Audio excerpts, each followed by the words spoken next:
Essentially, under 60 seconds did reduce hypertrophy, going from 60 seconds to 1 to 2 minutes instead, so resting for a little bit longer, closer to 1 to 2 minutes, increased hypertrophy. And actually, if you went past 2 minutes, generally hypertrophy decreased a little bit. So going past 2 minutes, you didn't really see a benefit in terms of hypertrophy. Wait.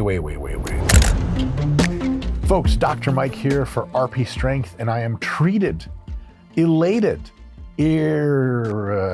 different channel, to have world-ranked expert in all things hypertrophy, Dr. Milo Wolf, and believe it or not, via the miracle of time travel, was the artistic rendering inspiration for Captain Morgan, the rum guy. Yes. So other than a distinguished beard, Milo knows things. It's Dr. Milo to you motherfuckers. And today he comes with a bounty, a cornucopia, dare I say.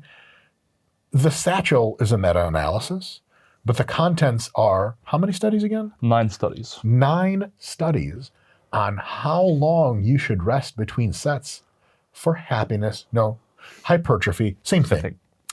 Milo, enough of me giving the world's longest, dumbest intro. Tell us things that we need to know so that we can get more jacked. And is rest stupid or do we need a lot of it? Hit me. Let me break it down. First of all, thank you for having me here.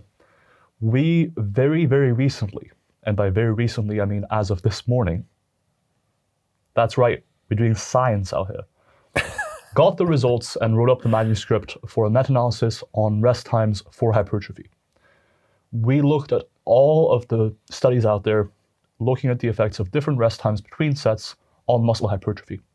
We looked for studies that were equated for volume, meaning both the shorter rest time group and the longer rest time group were doing the same number of sets, or they were equating for volume load.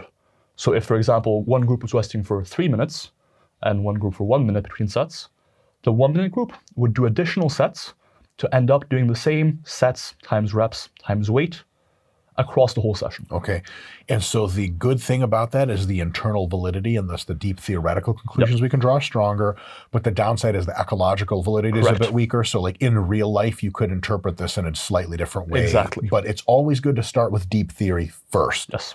And so I'll discuss the overall results of the meta-analysis first, because most of the studies, I think 7 or 8 of them, were just set equated. So same number of sets, just different rest times.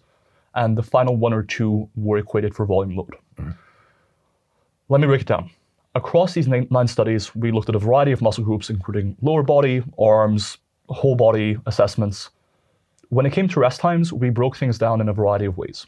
I think the most relevant analysis, we broke rest times down into under 60 seconds, so short rest times, between 60 seconds and 120 seconds, so 1 to 2 minutes, more intermediate rest times, long rest times of 2 to 3 minutes, and very long rest times of over 3 minutes. Because we had sufficient data in each of these brackets to make comparisons and say, which of these seems to be best for hypertrophy? That's nice. That's a lot of differentiation. Correct.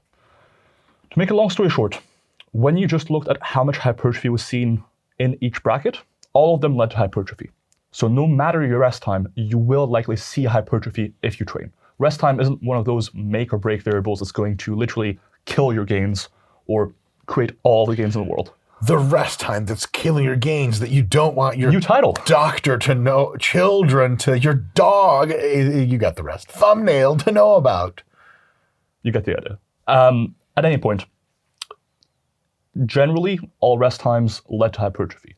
However, when it came to the largest hypertrophy, which is ultimately what we care about. On average. Correct, on average. And obviously, there are differences between upper and lower body potentially and all that. Different muscles, etc. Correct. But similar hypertrophy was seen across different rest times, but there were benefits to certain rest times over others. These were relatively marginal. They weren't huge differences, but the best hypertrophy or muscle growth was seen between 1 or 2 minutes. Essentially, under 60 seconds did reduce hypertrophy, going from 60 seconds to 1 to 2 minutes instead, so resting for a little bit longer, closer to 1 to 2 minutes, increased hypertrophy. And actually, if you went past 2 minutes, obviously these studies didn't often feature super trained participants or a lot of compound high rep work. Generally, hypertrophy decreased a little bit. So going past 2 minutes, you didn't really see a benefit in terms of hypertrophy. Wait. I got to be very specific here. Yep. the groups that rested for 2 minutes saw lower hypertrophy Marginally. or no more additional hypertrophy? Marginally less. But equally, I would say take this with some caution, just because we have most studies comparing rest times of 30 seconds to like 1 minute Sure, or 2 minutes. sure. So that's where we have the most data and the Yes, most confidence. But the limited data with not so much confidence says that it is possible to rest too long. Correct. Not much confidence. But Are it you seems like the resting best- too long? Link in bio. Killing your gains. Yet again. Damn, rest is killing your gains. That's great. So what I'd say with some confidence is not resting for long enough, say under a minute, is likely going to harm your muscle building. If you want to maximize your growth, depending on the exercise, depending on the muscle groups involved, between 1 or 2 minutes is going to be a great starting place. Starting place. Correct. Because Right. then there's ways to auto-regulate Yes. that based on the exercise, the rep Yes. range, a variety of factors. But then if you go much past 2 minutes, you may, on average, not see any additional muscle growth on a per set basis versus just resting 1 to 2 minutes. On average, if you don't consider the exercise, et cetera, et cetera. So as a good starting place, if you haven't thought about anything else, 1 to 2 minutes might be the recommendation to go for. Quick question. Yep. Very speculative. So please, guys, go right now to your kitchen, eat a pound of salt. Grain of salt. Big grain. Swallow it. That's right. You're used to swallowing big things, I'm sure, in your spare time. Is there some place in your mind, Milo, where there is a hypothetical that resting for longer than is optimal is somehow the worst possible tangential, indirect inkling of evidence for the metabolite sequestration hypothesis? Because they did the same amount of work, right? Mechanical tension looking FR, bussin' RN. Yep. Did I say that right? Shaking RN. What do you think? I think there might be some evidence there. I think it may more so just be, because the differences between 1 to 2 minutes and 2 to 3 minutes and 3+ minutes, they weren't super large. Yes, there was a bit less hypertrophy, but it wasn't large enough for me to say for sure, look, this is a real difference. Got it. It may just be, and this is kind of my interpretation, on average, depending on the exercise and so forth, going past 2 minutes just doesn't really benefit you in terms of how much growth you get per set. So that we can pretty confidently say, say but we can't confidently say that the decline in hypertrophy at longer rest times Correct. is so tenuous based on so few studies and is so small to begin with. It just is more likely to be statistical artifact than it is likely to be a true difference. That's what I would say. And I would say that if you're resting more than 2 minutes, just know that you're not getting less hypertrophy per set in all likelihood, but you're also not getting anything additional. So you're just kind of pissing away time at that point. What if you hate the rest of your life outside of the gym and you just want to be around the gym longer? In that case, like, do you? I know powerlifters who are in the gym for 5 hours for a session, which strength, different topic. Different but topic. So this is You just probably getting hate your jacked. life too, if you're powerlifting. Oh yeah, It's just true. I used to be a powerlifter. And? A lot of hatred. Yeah. Okay. Any insight on the studies that equated for volume load? Yes. Okay, hit it. There's one recent study by Longo and colleagues from 2022. And as far as any single study on rest times goes, I think it's the most informative one. There's other bodies of research we'll discuss later in the video that, in light of this, make a lot more sense now. I actually was involved in an amateur adult film called Bodies of Research once. It was quite good. Not my body. I was an executive Not on producer. YouTube. No. No. A different kind of tube. I can't say it out loud because they'll kibosh us for that. Let's not do that. Starts with the letter X and ends with the letter X. Please continue. Anyhow, so this study by Longo and colleagues, I think, was the only one of a couple maybe that equated for volume load. Essentially, they split up participants. All of them did the leg press, but they did a leg press with a single leg at a time. So Volume load. Sets times reps times weight. correct. End function. Equivalent to the other one. So it doesn't matter how you get there. You could do 3 sets of 10 or 6 sets of 5 with the same load. It would be the same thing. Yep. Got it. Okay. They kept load the same in both the right leg and the left leg, so the shorter rest leg and the longer rest leg. They randomized Same the weight leg. used. Same weight used. Okay. But essentially there were 4 conditions, right? So the leg was being trained in one of 4 ways. With one leg, they would train with 1 minute of rest between sets and do a fixed number of sets. In the second condition, they would do a fixed number of sets as well, but rest for 3 minutes between sets. And the remaining two conditions, so number 3 and 4, they also rested for 1 or 3 minutes between sets, but they matched volume load with the opposite condition in terms of rest time. So they would do fewer or more sets to match for it. So you had a 1 minute group that did more sets to get to the same overall volume load as the 3 minute condition. And you had a 3 minute condition that did fewer sets to arrive at the same total volume load as the 1 minute condition. Right. And because the distances moved are the same, we can say volume load in this case is a direct proxy for work. Yes, and tension. Yeah, and tension. And so basically like, because the load is the same. So the work and tension are the same. One condition just did like more reps per set and thus fewer sets. One condition did more sets, but fewer reps per set because they were a little tired, as the French say, because of the short breaks. Correct. Got it. Okay. So there were actually two comparisons in this study. Yeah. There was a comparison of, on a set equated basis between condition 1 and 2, if you just rest 1 versus 3 minutes, is there a difference in hypertrophy? But you have to do the same number of sets. Correct, yeah. And the second comparison is if you do rest 1 minute versus 3 minutes, but you do more or fewer sets to equate for overall volume load, is there a difference in terms of hypertrophy? So two comparisons using a within participant design, different legs were trained differently, which gives you a lot more accuracy in your findings. Huge. Because you're equating for things like genetics, sleep, it's a big stress, one. like a lot. Every single experiential variable of the trainee, training age, what they ate that morning, unless one leg ate more than the other. No, that doesn't make any sense. So huge. So this is, guys, from an internal validity perspective of what can we conclude, how confident can we be? This is gold standard, like, whoa. Yeah. Like, that's really awesome. Okay, so tell us what they found. Study design 101. If you're looking for internal validity, you do it within participant design. You get more power, you can have more accuracy in how big the effect is, but you're trading it off for ecological validity. Yeah, because who the fuck does one leg at a time, right? And uses one leg with a short rest time and the other leg with a long rest time. In an isokinetic dynamometry leg extension setup, but in a laboratory with weird people. It's a great study design for finding out, is there an effect? Yes, and theoretical effects, and deep mechanisms. Correct. That's what we learn. And then that's the kind of stuff we can base real-world gym experience on. Yep, correct. Anyhow, in this one study, what they found was if you rested 3 minutes, 2 or 3, I can't count. PhD in sports science doesn't mean much, I don't know what numbers mean. Doctors. Please continue. When they rested for 3 minutes versus 1 minute between sets, they did see more hypertrophy of the quads when resting 3 minutes.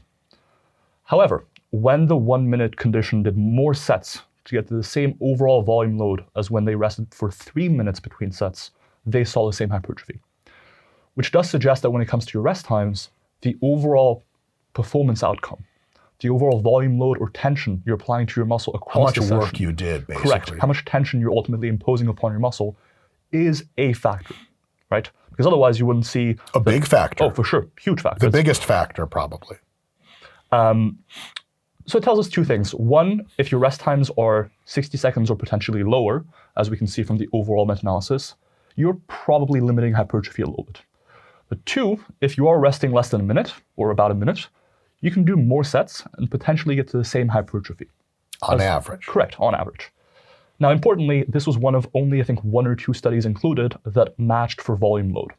And if you look at the overall results of meta-analysis, even when you just match for number of sets, resting for 1 to 2 minutes seems to be best. So you don't need to rest for 3 minutes, as this study would suggest. 1 to 2 minutes may be sufficient on average across exercises, etc. And this actually does make sense in a few ways. If you look at the drop set research, we have a meta-analysis by Coleman and colleagues that came out a year ago. We have another one by another group of researchers that found the exact same thing on the same literature, so it's a replicated finding. Drop sets, in the studies we had, I think we have about 6 to 8 studies there. That's nice. Seem to lead to similar hypertrophy as traditional training. Now, these studies are pretty inconsistent in whether or not they match for volume, and they match for volume in different ways, just like the rest time research. So I wouldn't say for sure that, hey, do 3 sets of drop sets, it would be the same hypertrophy as 3 traditional straight sets with regular rest time intervals. But it does suggest that, hey, even if your rest between sets isn't huge, it's not going to make or break your hypertrophy. Short rest times in certain training techniques may have their place. I think if your rest times are much below like 45 or 60 seconds, you will likely need to do more sets to make up for it. But 1, they're still effective and you may not need to do a ton of additional sets. And 2, if your rest times are between 1 to 2 minutes, it seems like you might be optimizing hypertrophy on average. But certainly, even short rest times still appear effective And you may see less of a benefit going from like 30 seconds to 90 seconds than we previously thought. Sure.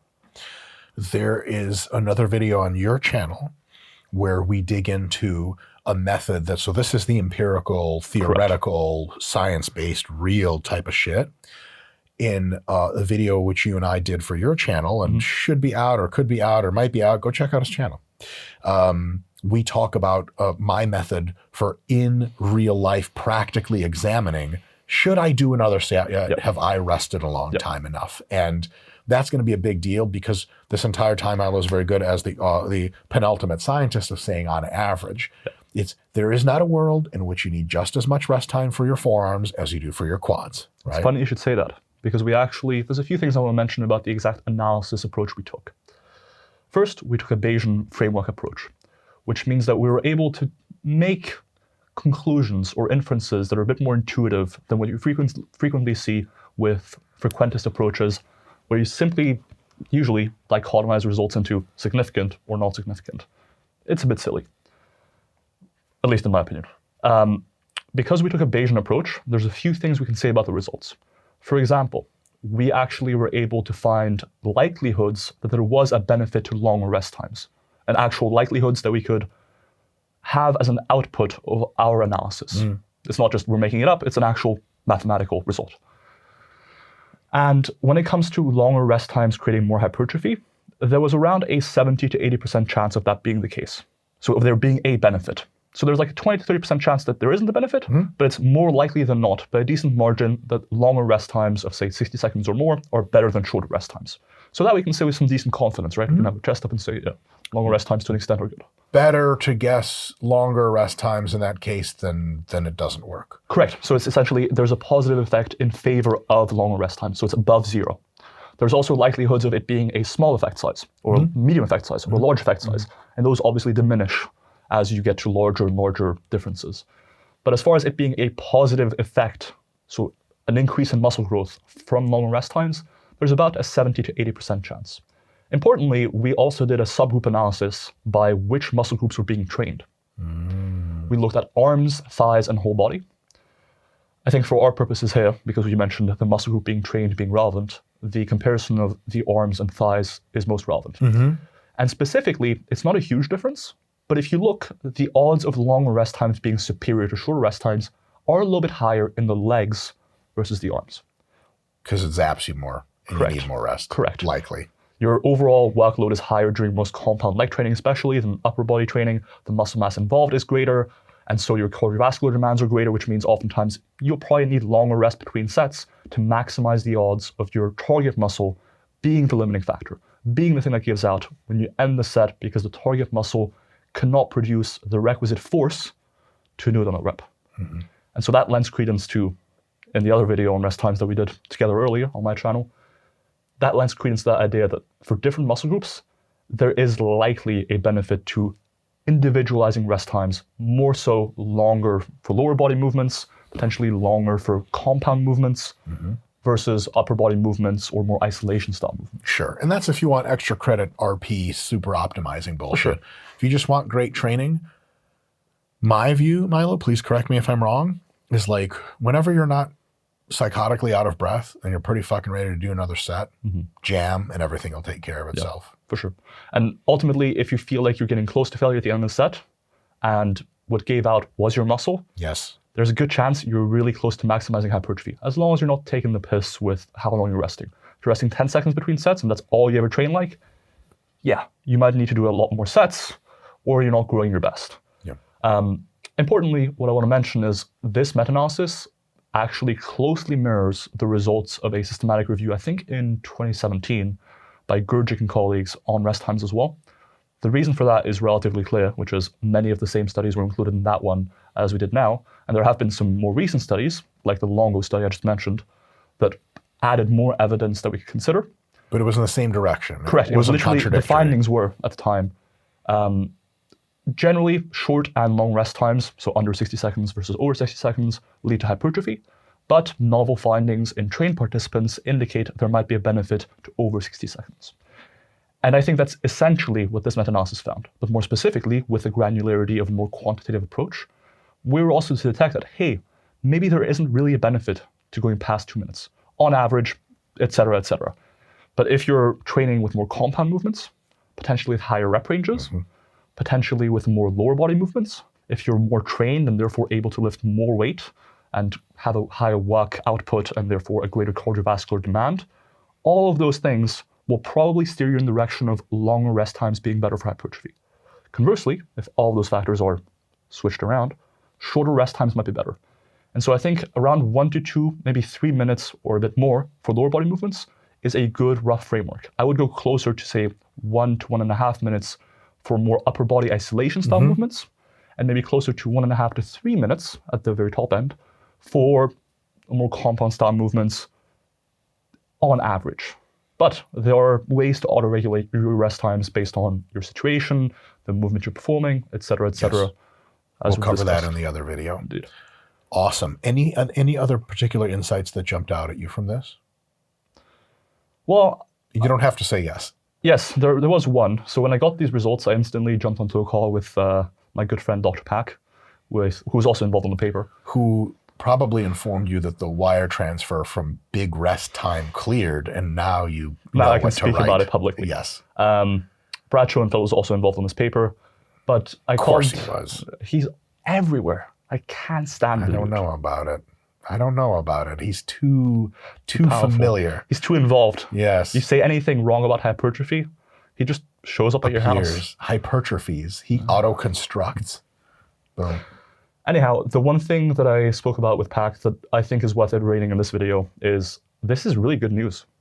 Like, if you're busy and you're already employing some other techniques like paired supersets, supersetting some chest work with back work, bicep with tricep, etc., to save time, you're using a lot of really time-efficient exercises like compound movements, making sure that they're stack loaded so you can just plug and play, right?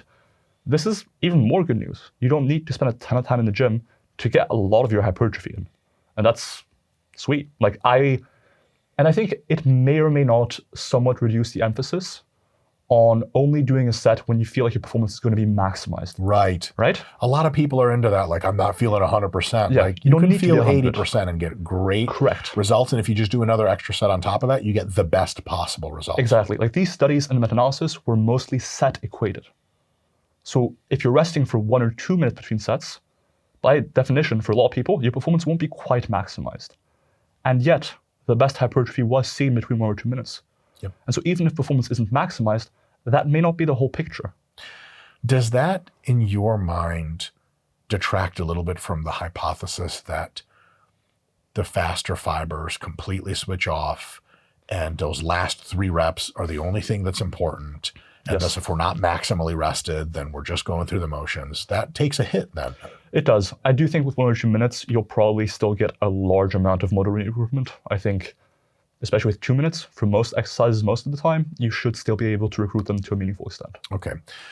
Because most of the research is on set equated, and thus we can surmise, or I'm sure you guys formalize this in literature, but the longer rest times groups did on average do more physical work, Of course, correct? yes. And thus impose more mechanical tension.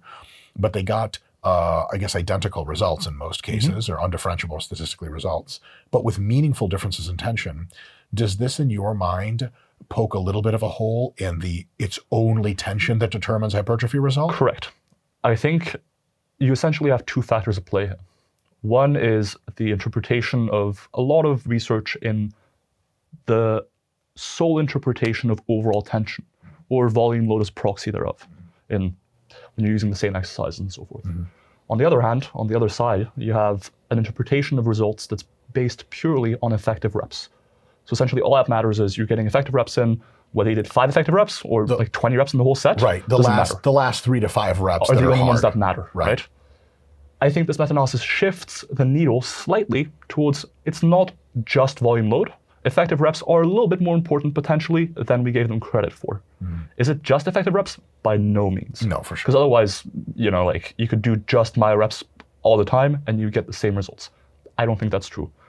But it does shift the needle a little bit from, look, we need to maximize volume load across the session at all times to, as long as you have a good balance of volume load, so your performance across the whole session, you're resting sufficiently to get a good level of performance, and you're thereby also getting a good number of effective reps in, you're in a really good spot. I love it. Last question. Mm-hmm. Refractory periods. Because your boy, you know what I'm saying, I'm out here, right? But not always, you feel me? And then she's like, yo, what's up? And I'm like, Sometimes girl. actually back in, you're not out. Oh, yeah. Yeah. I'm not, to be honest, I'm not even out there at all. Is it in? I can never tell. Guys, Milo is a brilliant young man and has his own YouTube channel where he posts very regularly with all kinds of science stuff.